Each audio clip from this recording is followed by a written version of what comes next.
พี่น้องออมแอมละไม่แสงทองเพชรปานแพงโพธิ์สี่แจงเงาเหยียดทั้งทายเป็นคลิปกระปานนั่นพี่น้องเอ๋ยแล้วว่าผู้ใดแล้วสี่แจงว่าแล้วว่าผู้ใดแม้แต่หมามันยังรักองค์กรพนาวาเราโพดไปขอความนี่ละเป็นต้นเหตุคนเขาไปเบิ่งประมาณโอ้เกือบ300,000แล้วพี่น้องเอ๋ยเราโพดขอความว่าแม้แต่หมามันยังรักองค์กรคนทั้งหลายส่วนใหญ่เกิน50%ที่ไปคอมเมนต์บอกว่านางเอกนั้นไปด่าคนที่เขาลงไปก่อนหน้านี้มันมีผู้หนึ่งพี่น้องเอ่ยมาล่าหัวหน้าโจลงพี่น้องน้องผู้นี้กันตอนแรกก็เป็นแดนเซอร์หัวหน้าโจกับพักดันให้มาเป็นนางเอกหมอลำเป็นได้ฤดูกาลหนึ่งพันนักขอล่าลงเนื่องจากว่าเจ้าของรู้สึกว่าบ่เข้ากับสไตล์ลำเพิ่นก็เลยมาขอล่าลงบอสโจก็เสียใจอยู่เพราะว่าอุตสาห์ปั้นให้เป็นนางเอกมันไปซ้ำขอต่ออีกจักฤดูกาลน้องกา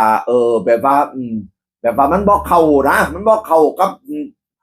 ลักษณะของเราเลยขอลาลงพี่น้องเอ่ยเป็นนางเอกก็เลยมาโพสต์ว่าแม้แต่หมามันอยากรับองค์กรข้าเจ้าก็เลยมองว่านางเอกนั่นไปด่าผู้ล่าลงนี้ออมแอมก็เลยมาชี้แจงว่าเรื่องนี้บ่เกี่ยวกับน้องผู้นั้นเลยมันเกี่ยวกับตัวน้องออมแอมเองออมแอมมันได้เจ้าของบ่ได้ด่าผู้อื่นขอสาบานเลยที่ว่าแม้แต่หมามันอยากรักองค์กรเนี่ยนะเนื่องจากว่ามันมีคนมาว่าออมแอมว่าออมแอมเป็นคนอีโก้สูงเรื่องมากพนักว่านั่นน่ะออมแอมก็ชี้แจงว่าออมแอมอีโก้สูงแนวใดเรื่องมากแนวใดล่ำฤดูกาลว่องนึงนี่นะพี่น้องเอ๋ยขนาดล่ำฤดูกาลว่องนึงนั่นน่ะล่ำเป็นนางแก้วหนามากว่าสิได้ขึ้นฉากตีสี่บางมื้อน่ะบ่ได้ขึ้นฉากซ้ำรอดเต้ยล่าอย่างเดียวออมแอมไม่เคยโวยวายออมแอมอีโก้สูงอย่างไหนแบบไหนลองอธิบายมาสิถึงมาเป็นลักษณะอย่างนี้ออมแอมก็ไม่เคยว่าคิดจะไปอยู่ทางอื่นยอมรับจริงว่ามีคนติดต่อให้ไปอยู่ด้วยแต่ออมแอมไม่ไปออมแอมยืนยันจะอยู่กับสาวน้อยเพชรบ้านแพงนี่ละก็เลยว่าแม้แต่หมามันยังรักองค์กรสันนี้เดี๋ยวเนี่ยบ่ได้ว่าน้องพ่อน้อยพนาวานั่นน่ะแล้วก็เลยบอกว่าเราน่ะขอยอมรับในสิ่งที่เราโพสไปค่ะคนที่สัมผัสได้สัมผัสออมแอมว่าหนูเป็นคนแบบไหนขออ่านคอมเมนต์หน่อยติชมหนูได้จะได้นำไปปรับปรุงตัวเองกาดน้อมรับทุกอย่างเลยว่าสนะผู้ใดคิดจังใดกับเราไปเบนให้เล่าได้เราน้อมรับทุกอย่างงงมากถ้าออมแอมอีโก้สูงจริงๆลำเรื่องแก้วนามา